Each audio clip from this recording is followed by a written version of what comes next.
I thought I think I did this way in 1999, so I think I was having a good time. Decided to add some fun.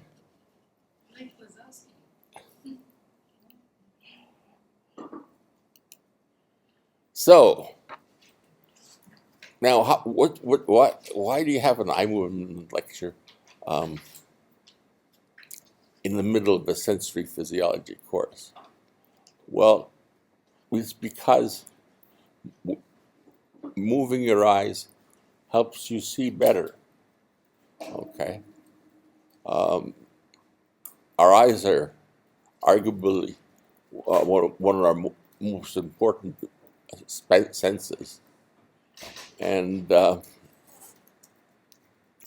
so we want to see how the moving your eyes improves the vision. And in the iPhone or any smartphone now, they have a little sensor. The sensor tells the iPhone how the camera is being moved, and if the camera moves a little to the right, that is you take your iPhone and it's turned a little bit this way, the camera turns in the opposite direction. So it makes the image stable on the lens behind the camera. And that's the same thing that the VOR does. So the camera acts like a gyroscope, and the VOR does too. I've got a neat drone, and it's got a camera, and you can see the gimbals, like 3 gimbals. One that moves it up and down the camera, another one that moves it from side to side, another one that turns it above this axis. And we'll see that the eye does the same thing. Okay. We saw that this part here has something special.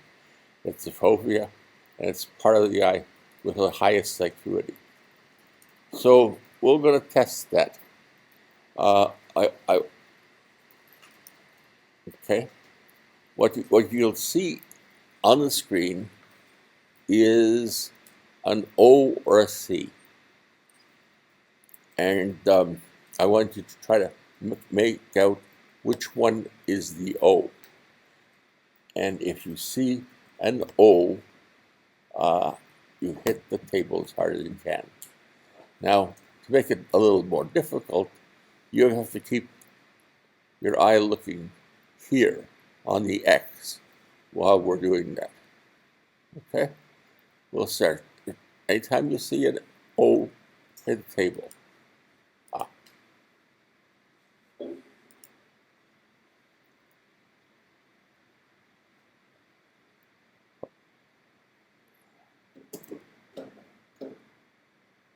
Okay, so you notice that there were more and more people hitting the table towards the end. And towards the end, the letters got closer and closer and closer to the fovea. So it makes a big difference whether you see the same letter overweight on the side where acuity is poor, or right on your fovea. The next one is this. Can you read it? No, because it's moving too fast. Your eyes can't keep up with it, and made with movements random, and so you can't predict which way it's going to go.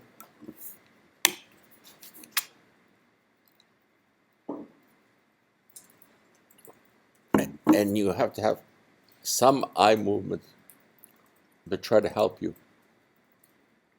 to keep the image on the eye. It's steady on the eye itself.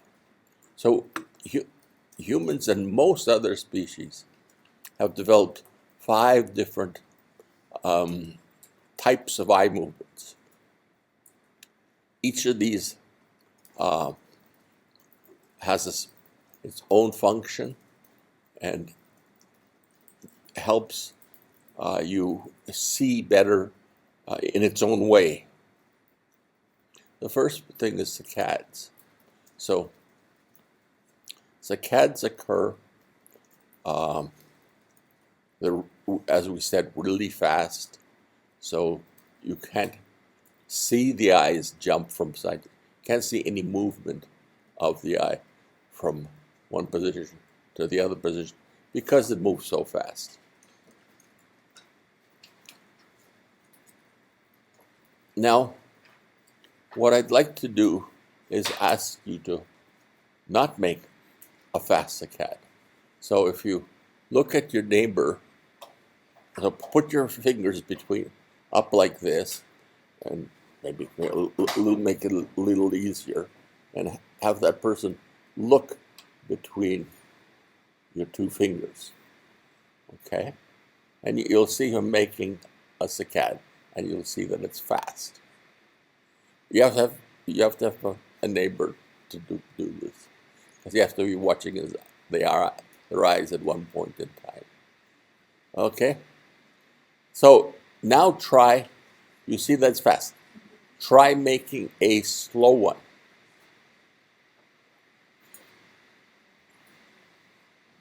Try to slow it down.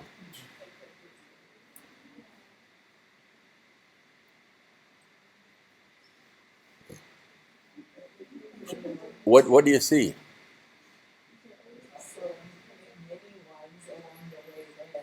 That's right.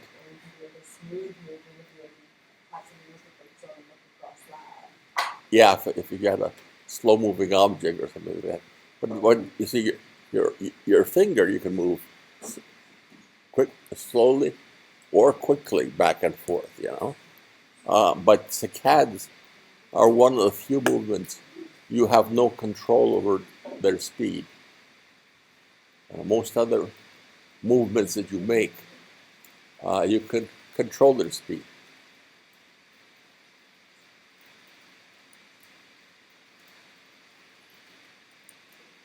Okay, the next type of eye movement looks strange. You notice that the eyes do look at the far object, look at the near object. So they're converging, that is, moving towards each other when something's near, and diverging, that is, getting farther apart when something's far.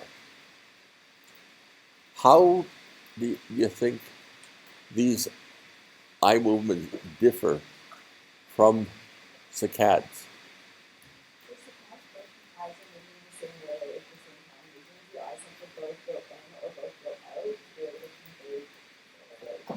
Right.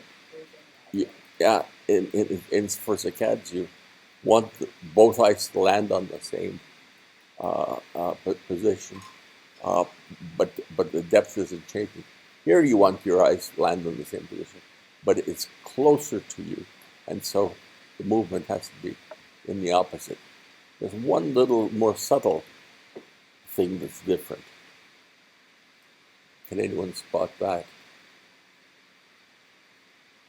Yes. Slower. Yeah, you can actually see the eyes move here. Okay?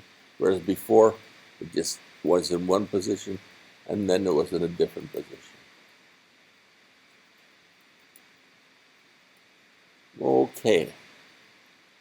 The next one is pursuit. So you see the little red dot moving back and forth. And the eyes move to keep that image on the fovea. So it's seen clearly. Now, again, with your friend, you only need one finger for this. move your finger back and forth slowly in front of your friend, and you should see smooth eye movements. Okay. If it's not, if he can't see smooth eye movements, he might have a problem, or she might have a problem. Okay. Now try making that same smooth eye movement without a slow moving finger.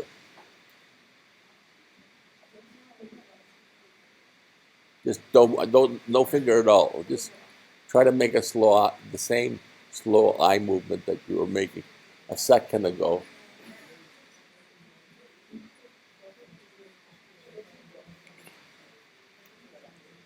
And so, what do you?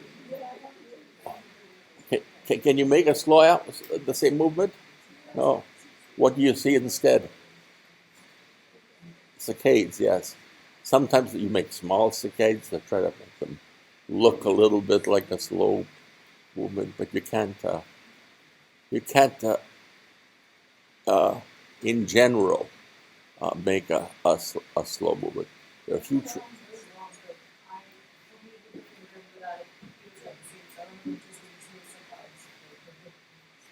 What's that?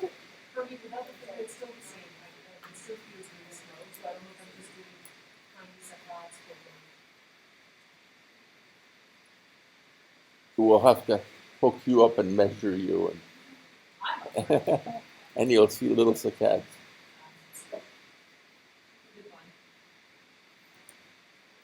Because it's you can make these movements without a moving target, and I'll show you a few situations in which you can trick the system into doing that. But they look very much the same. Okay.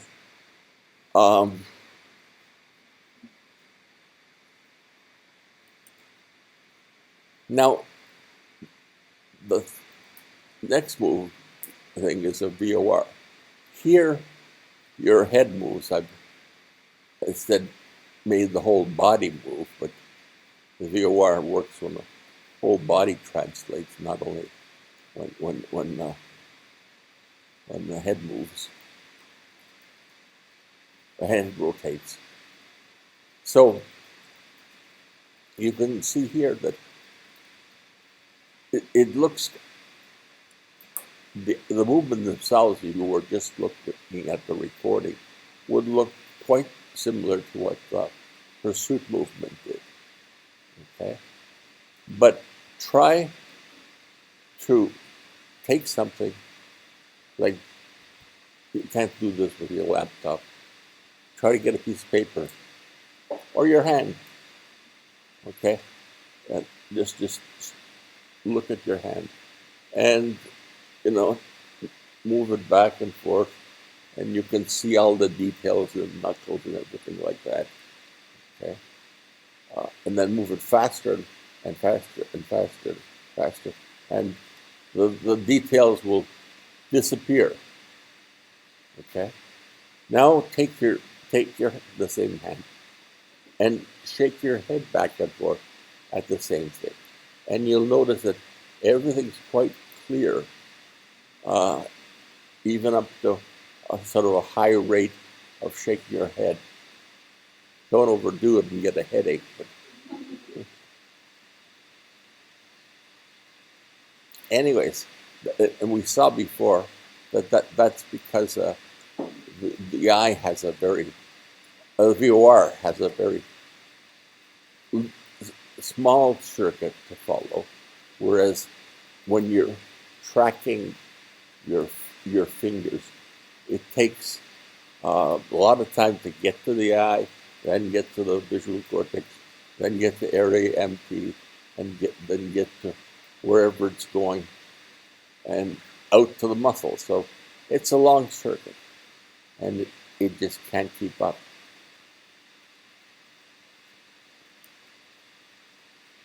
And the last one is this OKR, or optokinetic nystagmus. And it again is very similar to your VOR in terms of what it might look like. But it produces this sense of self-motion that we talked about several times. Okay, here's the eyeball. The nose is on this side, okay, and the side of your head is over here. One noteworthy thing is, so you can see here, there's six eye muscles. These two things, and then these four things along the sides. Okay, so there's 6 in all.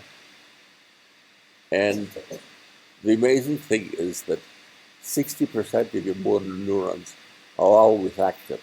So it's like the muscles are like springs, and these springs are not tight, but a little tight, you know. So if you pull in one direction, they'll spring back to the center.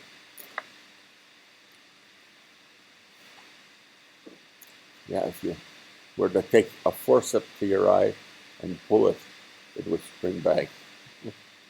Not that I would recommend that. If you look elsewhere, or to look elsewhere, one of your muscles has to contract, and the other muscle has to relax, and then you can turn your eyes. And you need 3 pairs of eye muscles, this pair, and this pair, to turn your eye in 3 directions, because it's possible that you turn your head in 3 directions, you know. It's hard to make the torsional movement, but you turn your head around its socket, that's your eyes are turning in the opposite direction.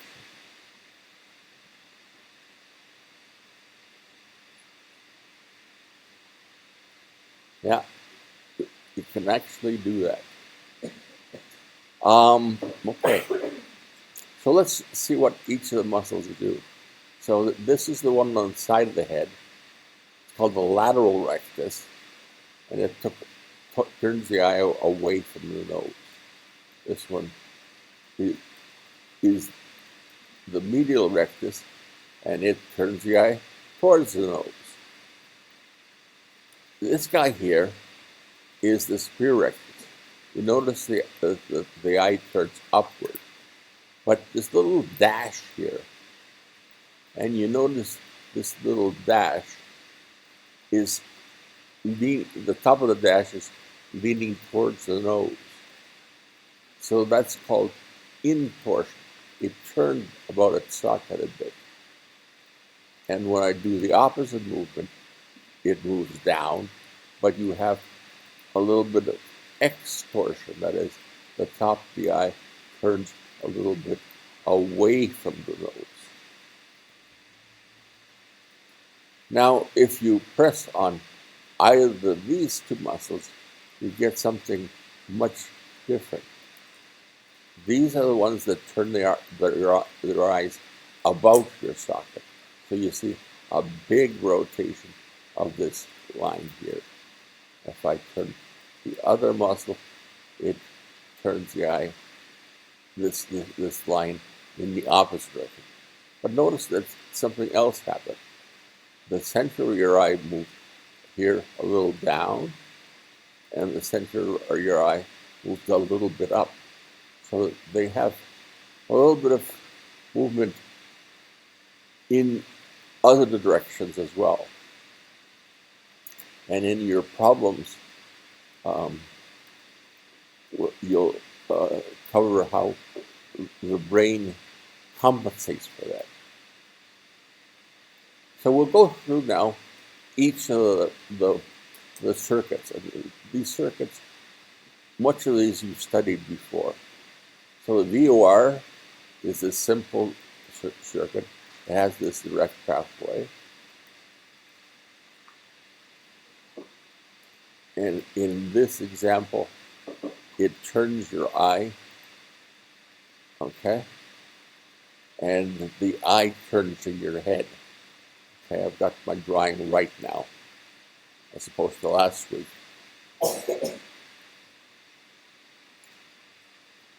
But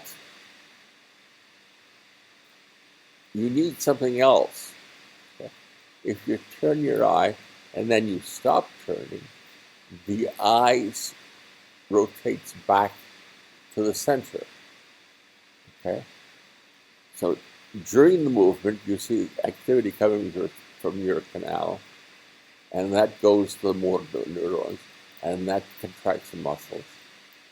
But when the movement stops, there's no longer action potentials coming from the canal, and nothing to keep the eye muscle contracted, and so it springs back to its natural forward position in the head.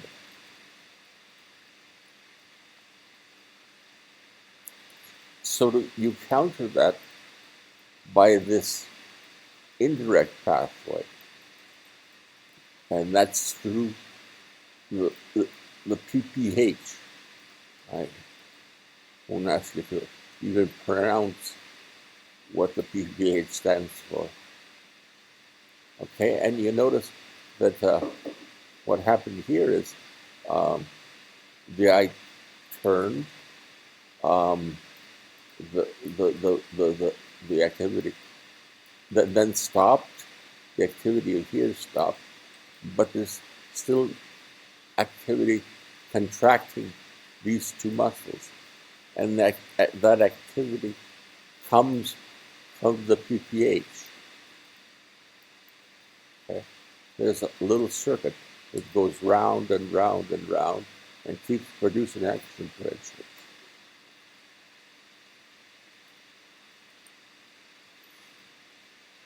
Now, this circuit is important for a variety of reasons. First of all, it gives you an example of how short-term memory could work. Okay, this thing here remembers how far you've turned, so its action potentials are proportional to the distance your head turns. It remembers it. And it does sometimes even more. It does calculus. Anyone take calculus? How many of you take calculus? Oh, good. So remember calculus, it sums up the input.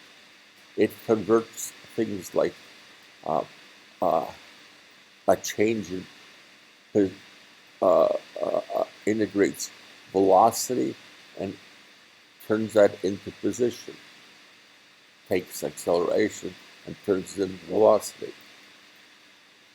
So it's in some way counting up how many action potentials are coming and storing them in the circuit.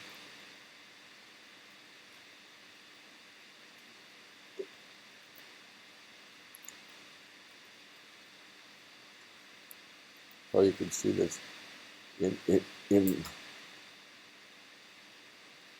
closer here. You can see. I'll run it again. Oops, it doesn't start from 0. Anyways, in the beginning you had 1 action potential, then you had 2, then you had 3, then you had 4. If we turned even further, the number of action potentials would increase and turn the eye further. If we turned just a little bit, it would have a few action potentials and turn the eye just a little bit.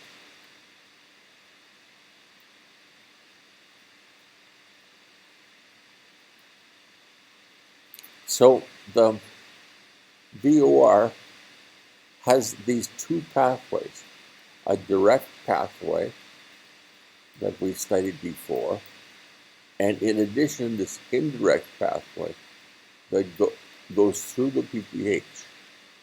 Now, the direct pathway just fires during the head rotation. It gives a big signal to the eye muscles, and they in turn turn the eyes. The indirect pathway comes through here, and it's counting how far you've turned. And when you stop turning, it stops rising, and so it holds the level in terms of the amount of action potentials you need to keep your eye in the position that is the opposite of how far you turn.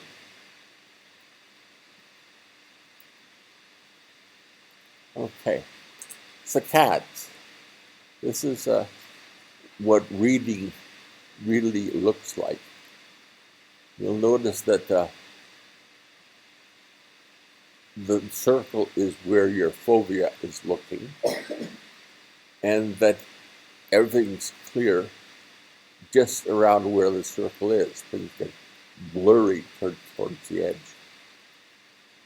Other thing you might notice, but maybe I should have slowed down the animation, is that during a saccade, everything becomes blurry. It's very hard to see anything during the saccade itself. And so during the saccade, you're blind. So the best solution for the brain to eliminate that is to move the eye as fast as you can. So it produces a burst of activity to your muscles, and that activity could be going up to about 1,000 action potentials per second. And so it could turn the eye very quickly to the next word or whatever it's doing.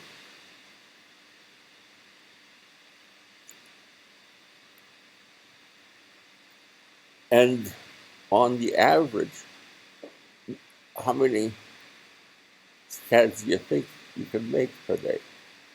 Well, the answer is, well, I don't know who sat around counting all these, but it's 170,000 saccades every day.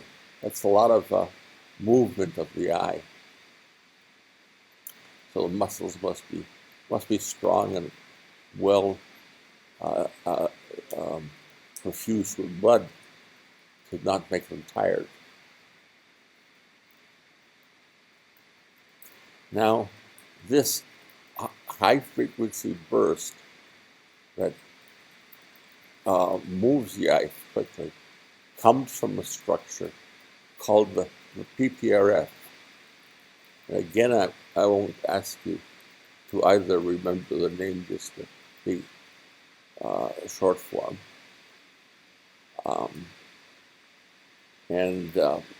That's the origin. Now, in this diagram, I've just drawn 1/2. So the middle of the brain is about here. So there's another PPRF over here doing the mirror image to these two muscles. Okay. So one PPRF on the left, one PPRF on the right, and a mirror image of these circles on both sides.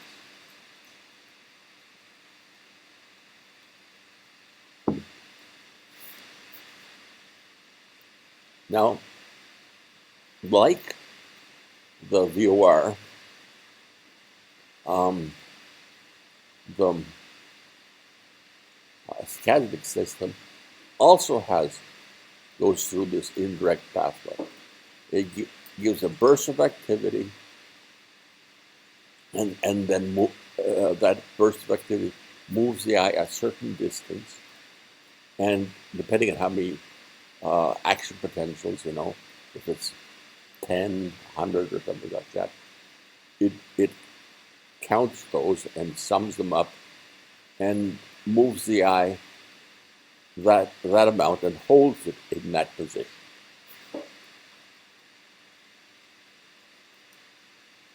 So here I'll question you, to ask you to solve this, what is a bit of a complex problem. Okay? Here's a normal saccade. You're looking straight in one position, you generate this fast saccade, and then you're looking, fixating at another position. Now, if you were to have a lesion here, this is at the output of your PPH. Which of these movements would you produce? Would you make a series of small saccades? Would you make a slow movement but to the correct position? Or would you make a quick movement but then slide back to where you came from, the center position? So is it this? Is it this?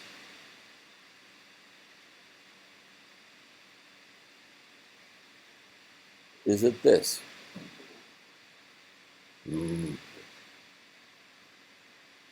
Let's see. Yes, it is this. Okay. So what's happened? You haven't disturbed this circuit. So it still makes its normal fast eye movement. And it's stored here, but because of this break here, it can't get to the motor neurons. So you have none of the storage getting to the neurons. So the result is that you get the right position, but you can't hold it there. It slips back to its central position, in the middle. Okay? Next question. Whoops. Back.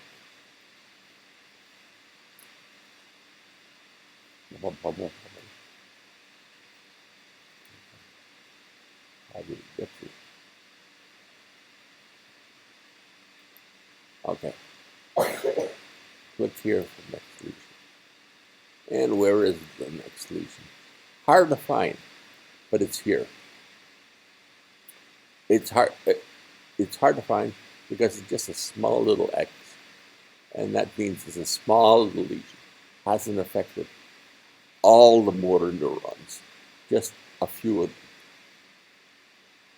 Okay? So then what happens? Is it this movement,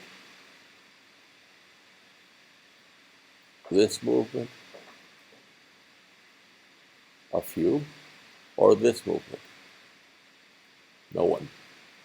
So we got a few for this movement. What happens when we click this? So this is what happens.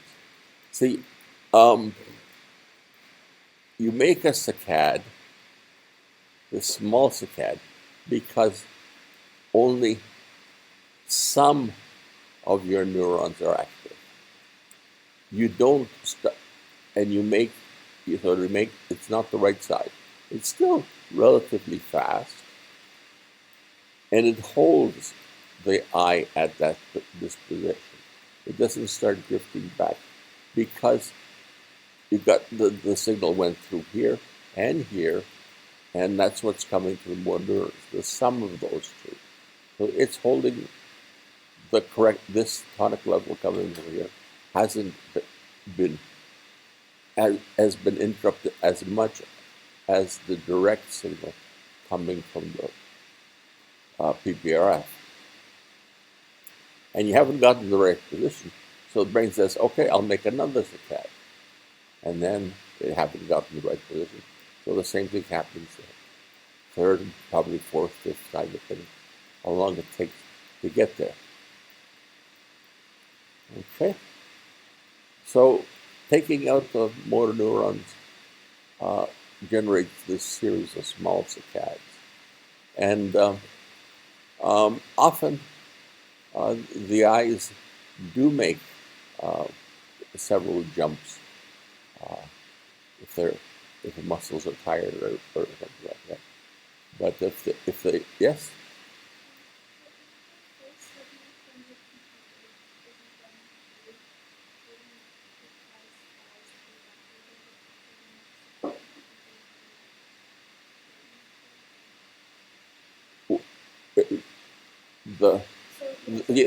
This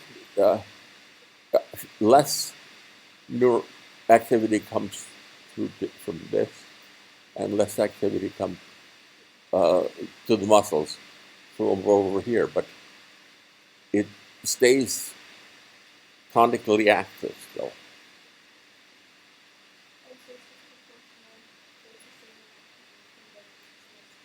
That's right. And that's why you make a smaller, a miniature version of a correct saccade. That's right. Yeah. No motor neurons, no saccades.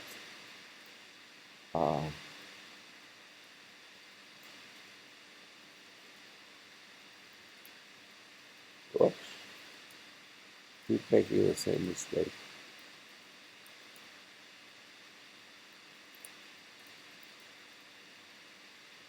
Oh,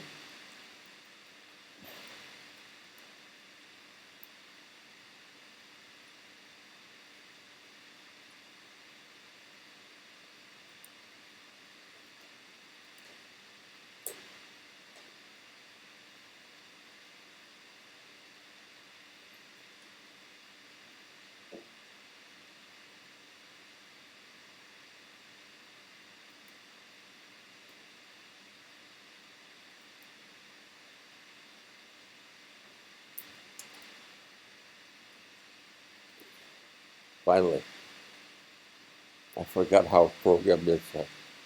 Go to the next slide. Okay, the last one is what happens if we totally demolish the connection between the PPRF and your motor neurons. But the signal to the PPH from the PPRF is still intact. Okay? So we just get rid of the direct pathway. Indirect pathway stays normal.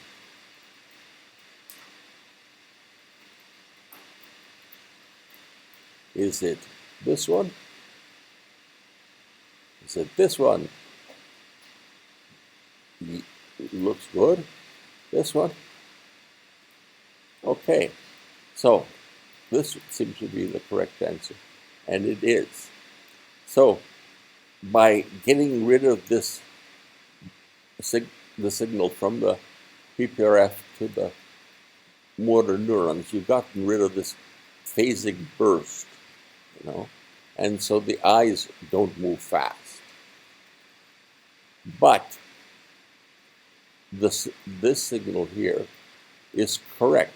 So you get a slow, rather than this quick movement here, you get a slow movement. But this is still okay. So you get the same position as this, the correct same position. Just slowly slide into it. Okay. Now, what helps you keep the fixation? Well, we remember the superior colliculus had something to do with it. The superior colliculus is, in fact, has a hill of activity, and that hill of activity activates these omnipause neurons. And these omnipause neurons, in turn, inhibit your PPRF, inhibit the circuit that generates these quick movements. So if those quick movements are inhibited, you're fixating.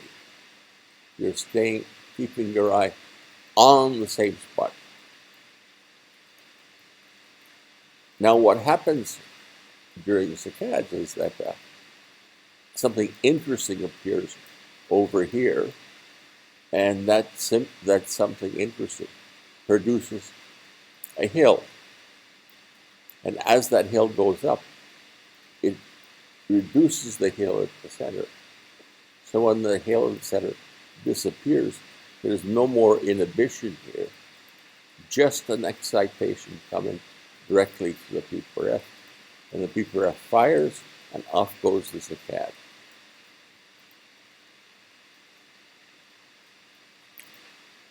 Okay. The next question then is how to stop it. Now you got this, you've launched this thing going at 1,000 action potentials per second. Now, how do you stop it? Well, one possibility is you see that you're getting closer to the target and you stop. Well, no, that won't work because it takes the visual system at least 50 milliseconds or so to be able to get to notice that something's happening outside.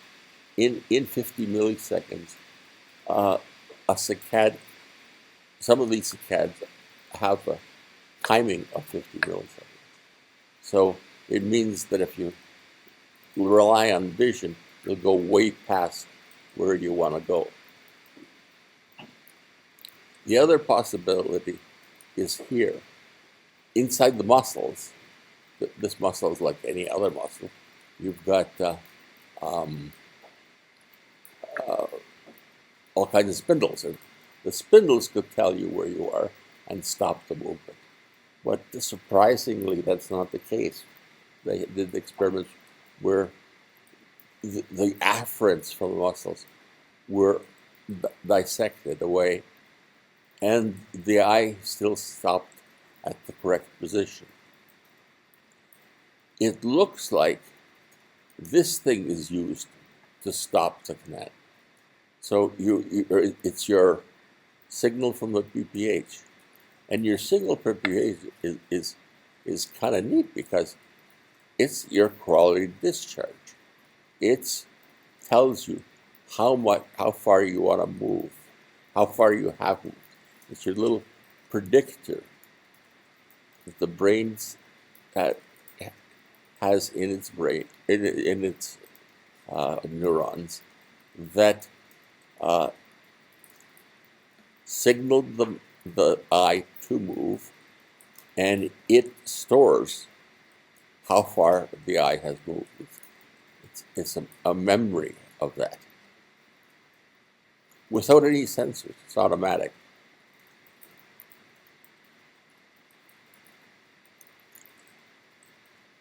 Now,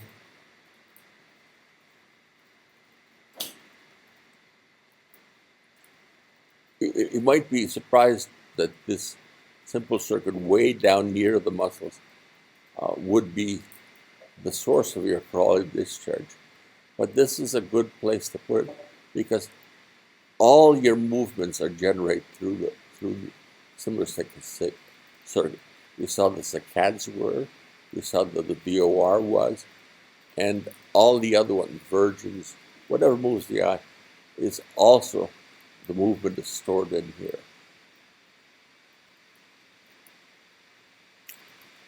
And so what stops it? Well, a fellow called Douglas Munoz, a good friend of mine, he's at Queen's University, about 20 years ago, a sidelight. So we're at this conference, and he has this major finding, but he's nervous. He's a young guy. He's wondering, shall I tell them or not? And he's walking around the gardens and the place in his mind. I said, what the hell? You know, go for it. And he goes for it and tells everyone his theory that he's, and he has recorded evidence that this is in fact happening. So what seems to be happening is that it is this circuit that's telling the superior collective how far you move.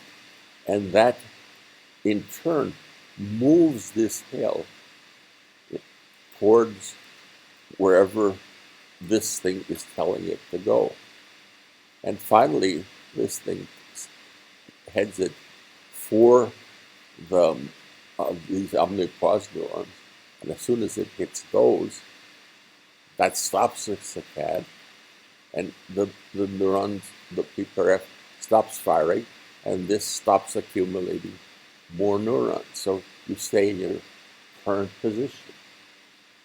So it's like a little automatic calculator in your brain that counts action potentials and gets you to the right position and maintains that position.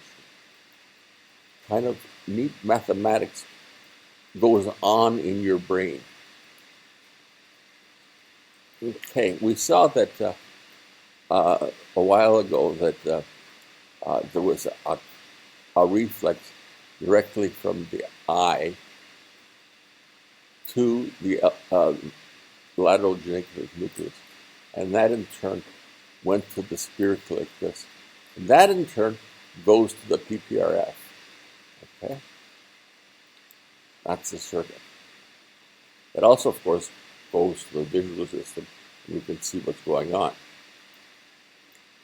But in addition, you have the other pathway through the frontal eye field, and that frontal eye field circuit also goes to the spiritual ictus, activates it, and in turn activates the PPRF. So it generates a saccade. But of course, this is a longer circuit, so it has a longer latency to it. Now, normally, the eyes, when the eyes turn to make a conjugate movement, that is, both eyes turn exactly the same amount, okay, and end up looking at the same point. Otherwise, at the end of the saccade, you'll see two of something, two faces. You look for one face, the other face, and both eyes don't turn equally, then you'll see two. Well, things happen.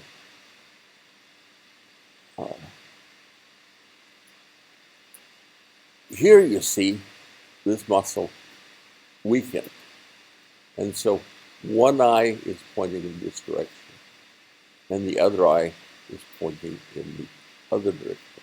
And so you have something called strabismus. You see two objects. Everything is doubled.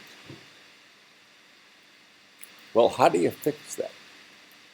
Well, surprisingly, doctors patch the good eye and force the bad eye to exert more and more and more contractions to get to the right position.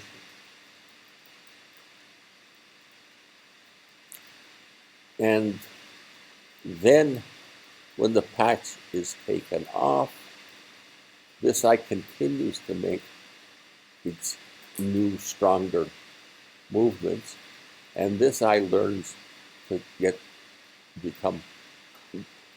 make smaller movements, less activity than it did before.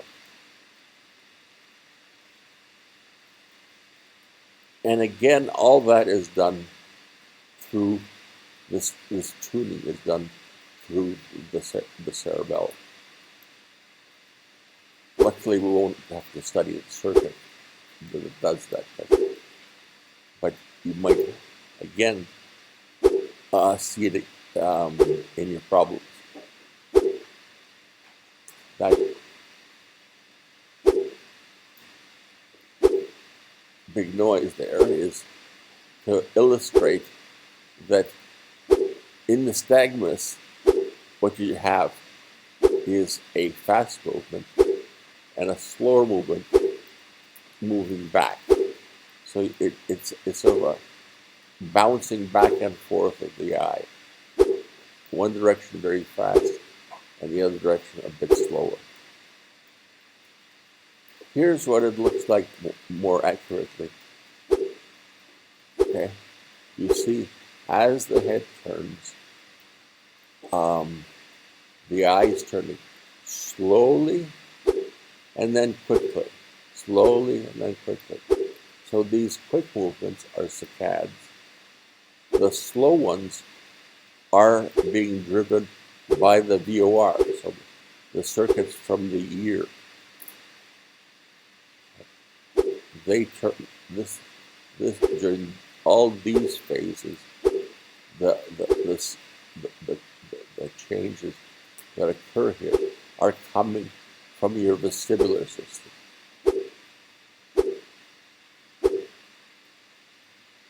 Now, you might have noticed that over here you get a higher frequency than over here. And that happens when you sort of want to look in the direction that you're turning. So that in turn generates, interrupts the VOR more quickly because of your wish to turn the eye towards where you're looking. You notice you're turning to the right and your eye keeps going to the right. You're looking at something that's over to your right.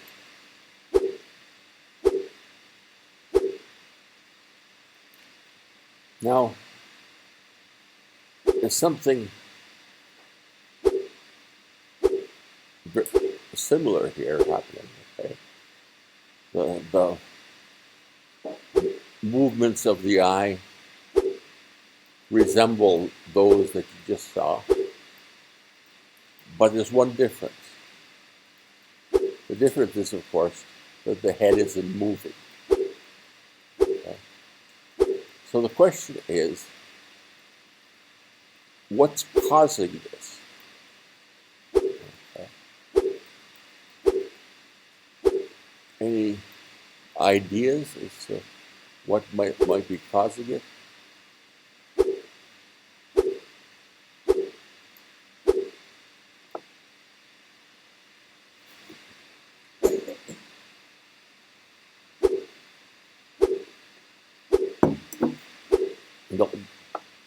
Going back here,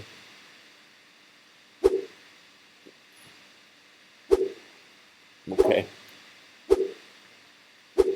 what's causing this?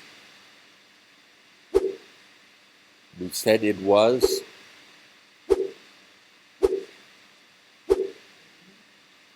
the what? Head movement, yes.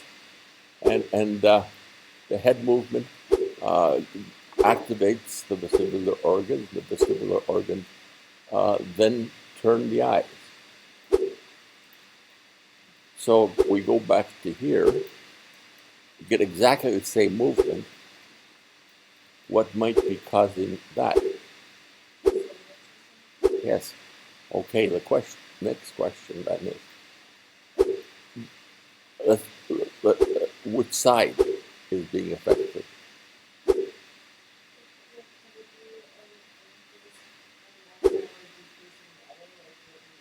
Yes, but yeah, you could be an increase or decrease. An increase is not likely from a lesion. No. Oh yes. Yeah, you put cold water or hot water in your ear, and you'll get exactly this. Yeah, but let's suppose it's not cold water or hot water. Let's suppose it's a damage to the uh, to your to, to your vestibular system. On which side do you think the damage is? Yes.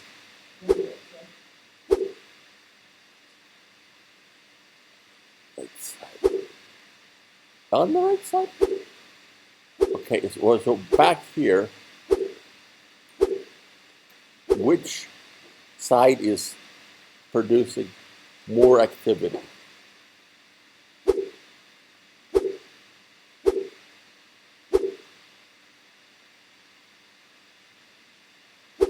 The right, no? Okay. And we said here, you can't produce more from a lesion. So it must be that the lesion is on the left side, it's producing less activity. And so now the normal side is producing more activity than the left side. Yes.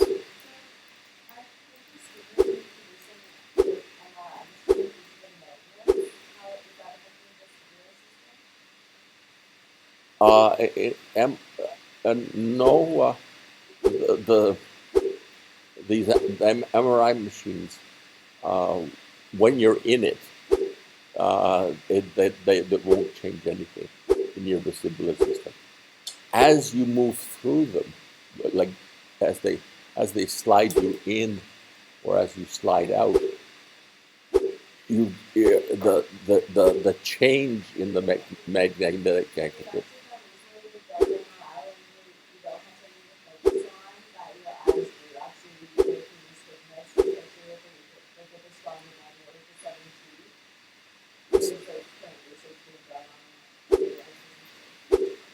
Yes, it's when you're sitting lying in the magnet and your head is still, and that's usually the case. Otherwise, you shake your head in the magnet.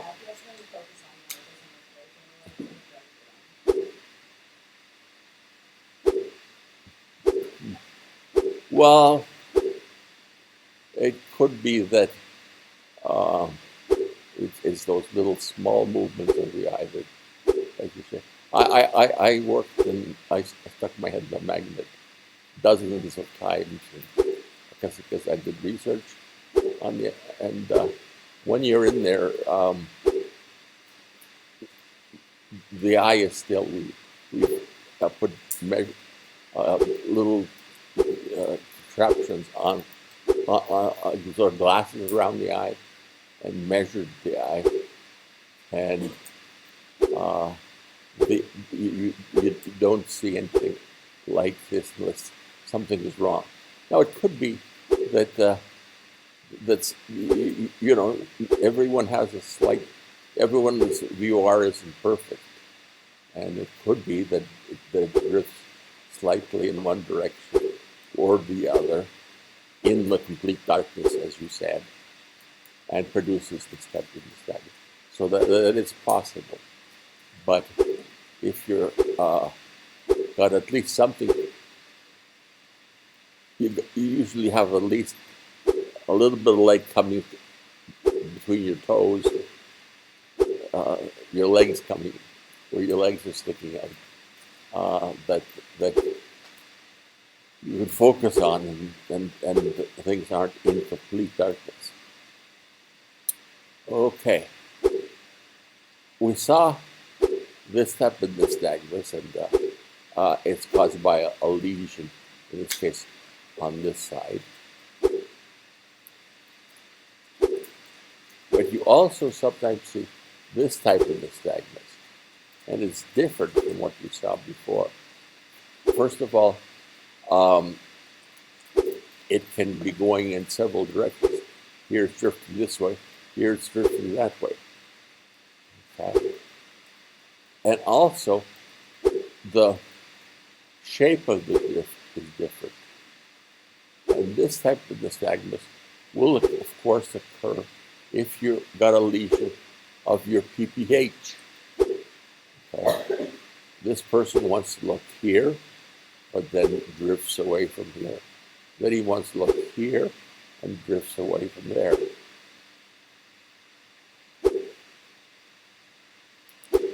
So the fact that they're going in the several directions, and the fact that they're not just straight lines but curved lines, suggests that it's a PPH.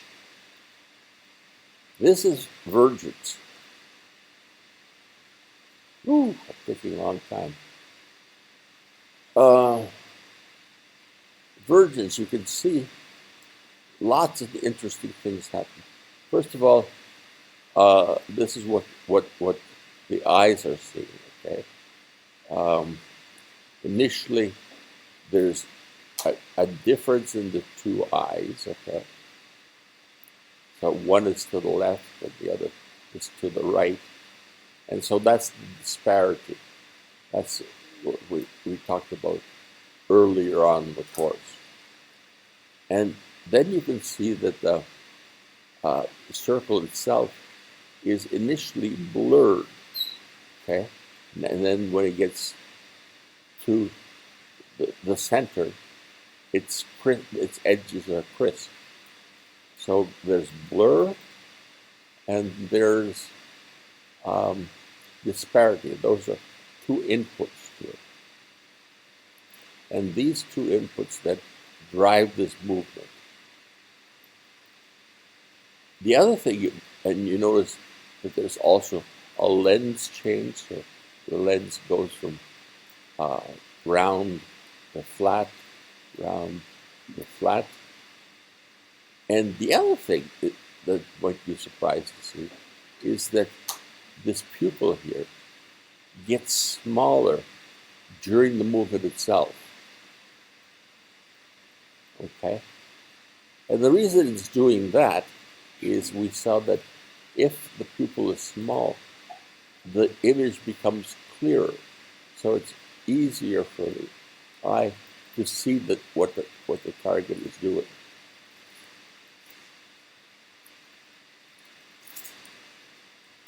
So you have two things happening, a blur and a visual disparity. And these signals go to the lens, change their shape, and also to the Vergence system. And either one or the other or both of these can take place. And it's when both of these occur that this is most accurate and strongest. Pursuit movements.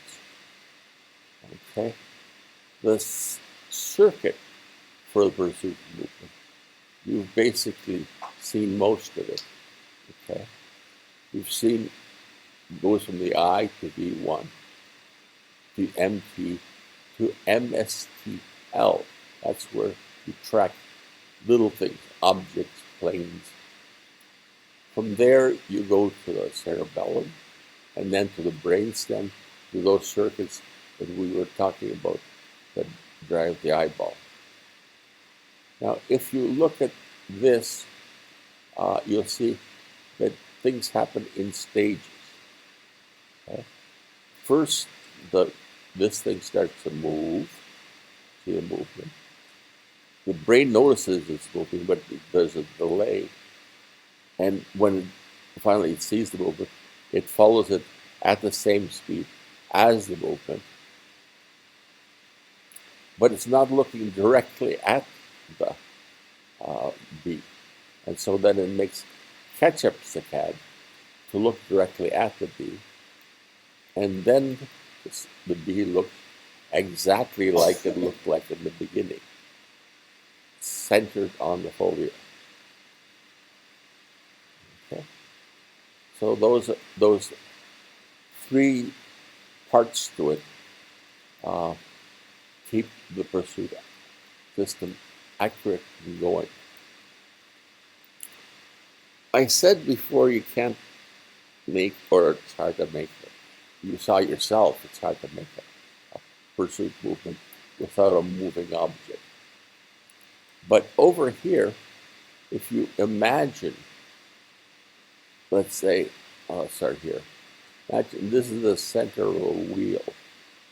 You can track your eyes slowly in a straight line like this.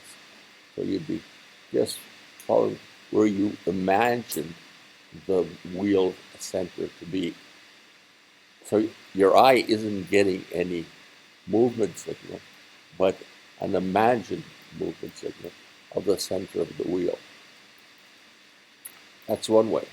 The other way is if there was, I had my steer thing going, and you heard a bee buzzing back and forth across the room, and you had your eyes closed, so you know, or even open, but better if it's closed. You imagine this bee buzzing back and forth. Again, you'd be able to make a pursuit movement. And finally, if you just closed your eyes and tracked your finger, you could imagine where the finger is and make a smooth pursuit movement.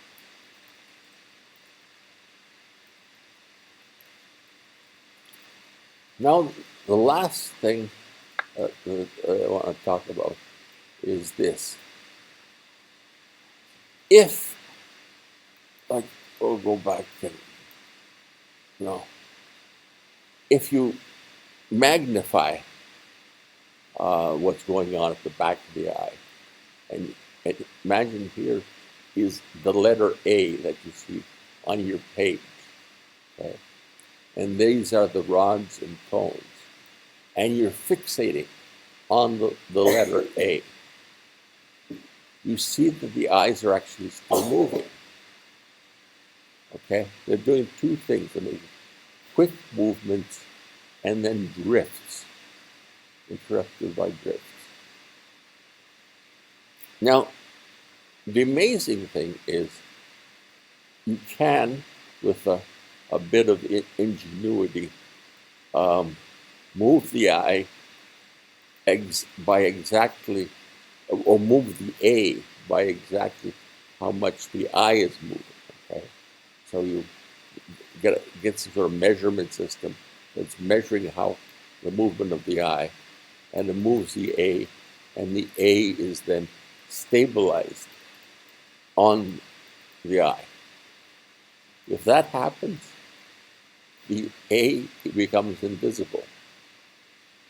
So if you were to block these little tiny movements, you're